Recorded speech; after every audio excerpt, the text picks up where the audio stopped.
Now let's take Belarus, where the Lukashenko regime engaged in the brutal December 19th post-election crackdown, which continues to this day. And I was one of the people present in Belarus as an OSCE elections observer at the time.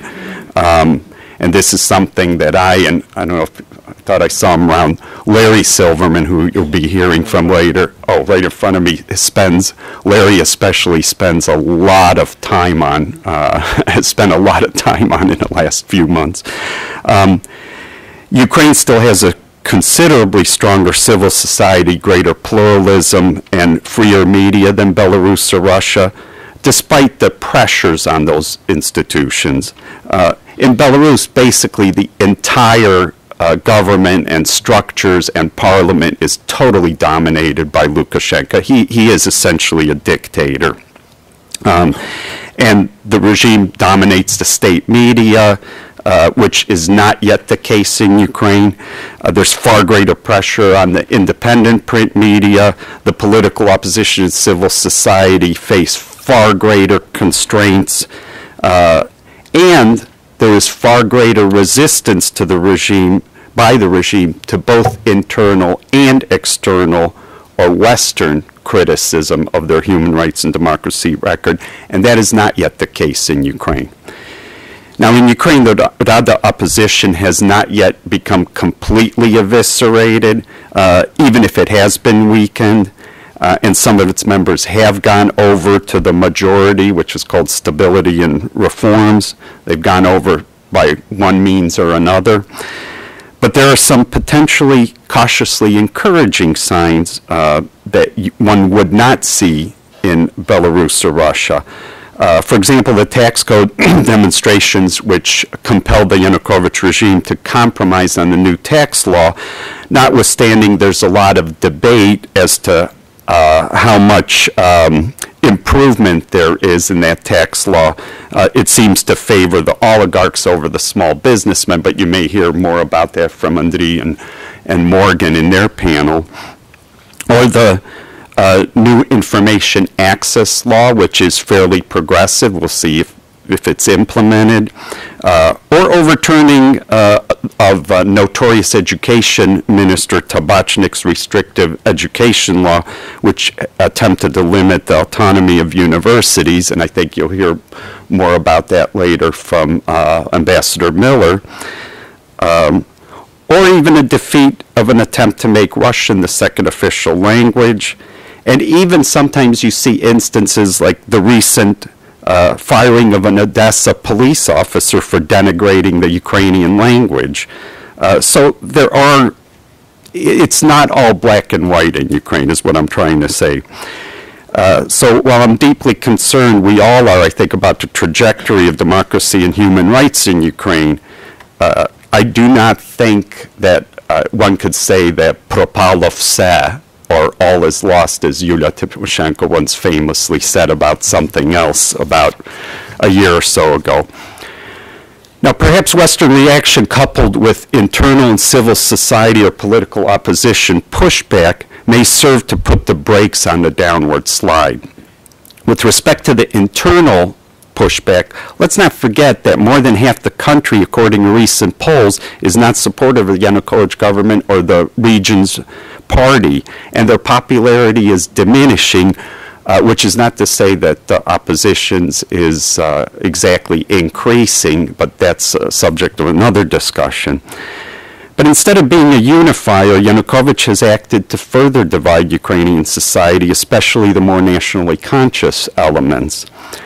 At the same time, he doesn't seem to be getting more popular, indeed less popular with his own base. So perhaps the Yanukovych government needs to realize that they're not getting anywhere by alienating the population with human rights and democracy repression. Now, with respect to the West, and I know, again, this will be discussed in the second panel, but I just want to mention a couple things here. Ukrainian officials keep trying to convey to the West how they're for democracy, human rights, etc., but clearly there still is a gap between the rhetoric and the reality. And this is with all due respect to people like Ambassador Motzik, who I know personally and who I know tries to do what he can to promote Ukraine with respect to democracy, rule of law, and human rights in a European direction. Now, the West's Ukraine reaction to the human rights and democracy deficit has been growing.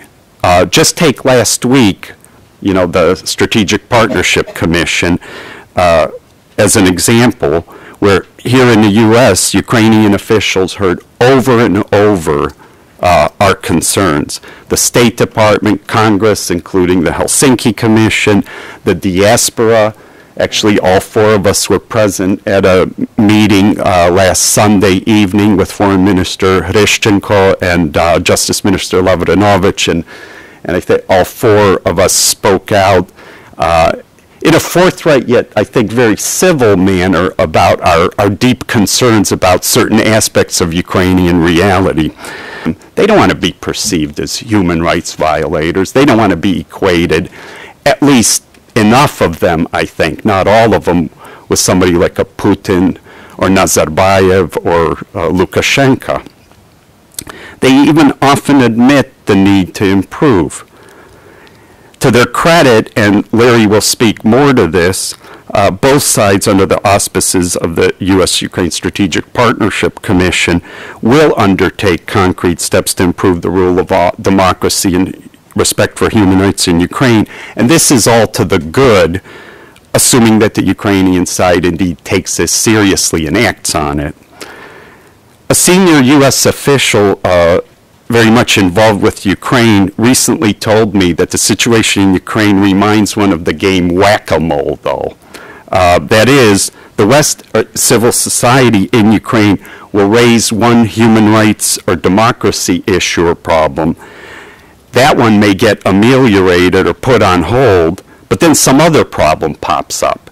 And we see this, I think, recently with the whole issue of SBU harassment of NGOs. It seems to sort of ebb and flow. Still, again, this is in sharp contrast to Russia, Belarus, and others who largely ignore both domestic and foreign criticism or expressions of concern. Now, a few red lines to watch for in the future. If Ukraine has a further serious deterioration with respect to human rights and democracy, and if the October 2012 elections are fraudulent and labeled as such by the OSCE and other international institutions, then I think all bets are off with respect to Western support and any remote chance of Ukraine moving forward with respect to European integration, which, after all, remains their top stated priority. And I might add, Ukraine is scheduled to take over the OSCE chairmanship in 2013, a few months after those October 2012 elections. So hopefully it will want to set a good example. And in conclusion, the Yanukovych government clearly has been moving to consolidate and expand power and has prided itself on the ability to provide stability, contrasting it with the very real political chaos of the previous years. But a stability based on authoritarianism or even semi-authoritarianism is an illusory one. And if the Yanukovych regime thinks that rolling back democratic freedoms is the way to achieve stability, I think this is a very short-sighted and counterproductive approach. Ongoing events in the Middle East and even the realities in Belarus and Russia, which are less stable perhaps than they may appear, should remind one of the superficiality of the so-called stability of authoritarianism.